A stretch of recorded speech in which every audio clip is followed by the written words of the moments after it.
दोस्तों, अगर आपके हाथ में, वॉलेट में, पर्स में, गाड़ी में, घर में, तकिए के नीचे, बेड के नीचे, आटे के डब्बे में कहीं पे भी ऐसे 500 या 1000 के नोट्स हैं तो आप ये वीडियो देखते रहिए, क्योंकि मैं आपसे बात करने वाला हूं ये नोट्स बंद कर दिए गए हैं इसके बारे में। जो नए नोट्स आए हैं दोस्तों मार्केट में 500 और 2000 के, उनके बारे में, और ऐसे में आपको क्या करना चाहिए उसके बारे में। नमस्कार दोस्तों, मेरा नाम है गौरव, आप देख रहे हैं टेक्निकल गुरुजी। चलिए शुरू करते हैं।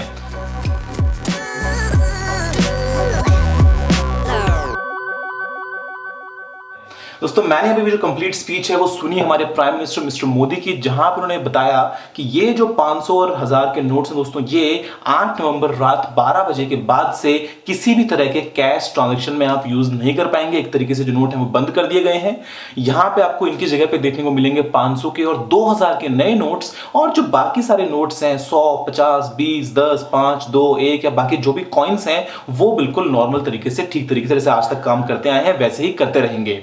दोस्तों, ये एक बहुत ही बोल्ड स्टेप है। अगर मैं आपसे बात करता हूं ब्लैक मनी के अगेंस्ट किसी भी तरह की फाइट को लेके, या फिर अगर मैं आपसे बात करता हूं नकली नोटों के अगेंस्ट किसी भी तरह के एक्शन को लेके, तो यहां पे दोस्तों एक बहुत ही बोल्ड मूव है, बहुत ही बड़ा मूव है, और मुझे पूरा भरोसा है कि इससे हमारे देश को काफी फायदा होगा। अब ऐसे में हो सकता है कि आपके पास में घर में ऐसे कुछ नोट्स हों, आपके वॉलेट में मेरी तरह कुछ ऐसे पैसे पड़े हों, तो आप अब उनका क्या कर सकते हैं। तो देखिए दोस्तों, यहाँ पे जो बात है वो ये है कि कल 9 नवंबर को सभी बैंक्स बंद रहेंगे, जो एटीएम्स हैं वो भी काम नहीं करेंगे। 10 नवंबर को भी दोस्तों मोस्ट केसेस में काफी जगहों पे जो एटीएम्स है वो काम नहीं कर पाएंगे। अब ऐसे में आप क्या कर सकते हैं कि जो आपके पास में जो पुराने नोट्स पड़े हैं, या तो आप इनको बैंक में जाके डिपॉजिट कीजिए, और या फिर आप कर लीजिए इनका एक्सचेंज। तो अगर मैं आपसे बात करता हूं डिपॉजिट करने की, दोस्तों यहाँ पे आप 10 नवंबर से लेके 31 दिसंबर 2016 तक जितना पैसा आपके पास में है कोई दिक्कत नहीं है, 500, 1000, 5000, 10,000, 1 करोड़, 10 करोड़, 50 करोड़, 100 करोड़, 1000 करोड़, जितना भी पैसा है कोई दिक्कत नहीं है, बैंक में लेके जाइए,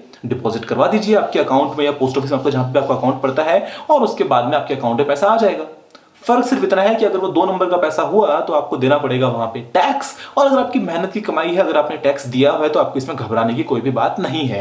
ऐसे में दोस्तों, अगर मैं आपसे बात करता हूं कुछ इंपॉर्टेंट ट्रांजैक्शंस की जहां पे आपको पैसा एक्सचेंज ही करवाना है, तो आप वो काम भी दोस्तों करवा पाएंगे बैंक्स में, पोस्ट ऑफिस में, या फिर सब पोस्ट ऑफिस में। और यहां पे दोस्तों जो लिमिट है वो है 4000 रुपए पर डे की, और ये दोस्तों आप जो है शुरुआत में 10 नवंबर से लेकर 24 नवंबर तक करवा सकते हैं 4000 की लिमिट के हिसाब से। बाद में जो लिमिट है वो बढ़ा दी जाएगी, लेकिन इसके लिए आपको साथ में लेके जाना पड़ेगा कोई भी अपना आइडेंटिटी प्रूफ, जैसे कि आपका लाइसेंस, वोटर आईडी कार्ड, आधार कार्ड, पासपोर्ट वगैरह वगैरह। अब दोस्तों, इसके अलावा यहां पे कुछ और बातें आपको जो ध्यान में रखनी चाहिए वो ये कि अगर आप एटीएम से विड्रॉ करेंगे पैसा 11 नवंबर, 10 नवंबर, 12 नवंबर आने वाले दिनों में, तो यहां पे दोस्तों लिमिट है वो है 2000 रुपए, आप एक दिन में एक कार्ड से विड्रॉ कर सकते हैं। इसके अलावा अगर आपको आपके बैंक में ओवर द काउंटर विड्रॉ करना है, दोस्तों यहां पे जो लिमिट है पर डे वो है 10,000 की, और एक हफ्ते में आप 20,000 रुपए से ज्यादा का विड्रॉ नहीं कर सकते हैं। अगर मैं आपसे बात करूं दोस्तों किसी भी तरह के ऑनलाइन पेमेंट की, नेट बैंकिंग की, चेक्स, डीडीज या किसी और तरह का ऑनलाइन पेमेंट, तो यहां पे कोई भी दिक्कत नहीं है।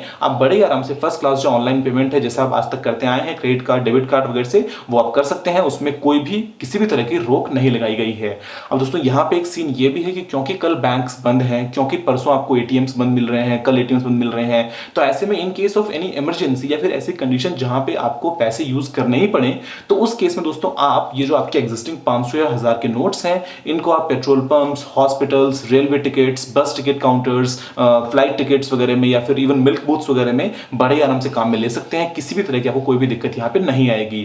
अब दोस्तों ये जो स्टेप है ये एक बहुत ही बड़ा स्टेप है। एक तरीके से ब्लैक मनी तो आप मान लीजिए कि बस सब कंट्रोल में हो गया। हालांकि कंप्लीट मेजर नहीं है, आपको इसके अलावा भी बहुत सारी बातों को ध्यान रखना पड़ेगा, लेकिन मोटे मोटे तौर से दोस्तों ऐसे में जो पैसा है वो या तो रद्दी बन जाएगा, और या फिर दोस्तों जो पैसा है वो जब लिस्ट में आएगा सामने, जब वो उसकी एंट्री होंगी, तो फिर सारा हिसाब किताब निकल के आ जाएगा कि किसने कितना काला धन कमाया और किसने कितना काला धन अपने पास में छुपा के रखा। ऐसे में दोस्तों यहाँ पे एक प्रोविजन ये भी है कि अगर आप 31 दिसंबर 2016 तक किसी कारण से जो पैसा है वो अपना एक्सचेंज नहीं करवा पाते हैं, डिपॉजिट नहीं करवा पाते हैं, तो आप दोस्तों बाद में मार्च तक ये काम कर पाएंगे। लेकिन उसके लिए आपको जाना पड़ेगा रिजर्व बैंक ऑफ इंडिया में, और आरबीआई के पास जाके किसी ब्रांच में जाके आपको एक साथ में लेके जाना पड़ेगा लेटर ऑफ डिक्लेरेशन, और उसके बाद में आप वहां पे जाके जो पैसा है वो एक्सचेंज या फिर डिपॉजिट करवा सकते हैं। दोस्तों ये कुछ बातें हैं और ये बहुत बहुत बड़ी बातें हैं। अगर हमसे बात करता हूँ नकली नोट्स की दोस्तों, तो यहाँ पे जो नए नोट्स आएंगे उनका काउंटरफिट बने, कब बने, कैसे बने, उनका दोस्तों क्या पेपर की क्वालिटी है, क्या वहां पे होलोग्राम्स का काम में लिया गया है, कैसे दोस्तों वहां पे लेजर की एनग्रेविंग की गई है, कौन सी वहां पे इंक काम में लिया गया है, कौन से फॉन्ट्स हैं, ये बहुत बड़ी प्रोसेस है। और ऐसे में शायद हम काफी लंबे समय तक बचे रहेंगे अब काले धन या फिर जो भी आपको नकली नोट्स मिलते हैं उनसे। दोस्तों फिलहाल के लिए इस वीडियो में इतना ही। देखने आपका बहुत बहुत धन्यवाद। अगर आपको कोई वाले सुझाव हो तो आप नीचे कमेंट करना मत भूलिएगा, और अगर आपने इस वीडियो को लाइक या शेयर नहीं किया तो लाइक भी कर दीजिए और शेयर भी कर दीजिए, और बता दीजिए अपने सभी फ्रेंड्स को कि जो नोट्स हैं जाइए और बदलवा लीजिए। दोस्तों फिलहाल के लिए इतना ही। जय हिंद, वंदे मातरम।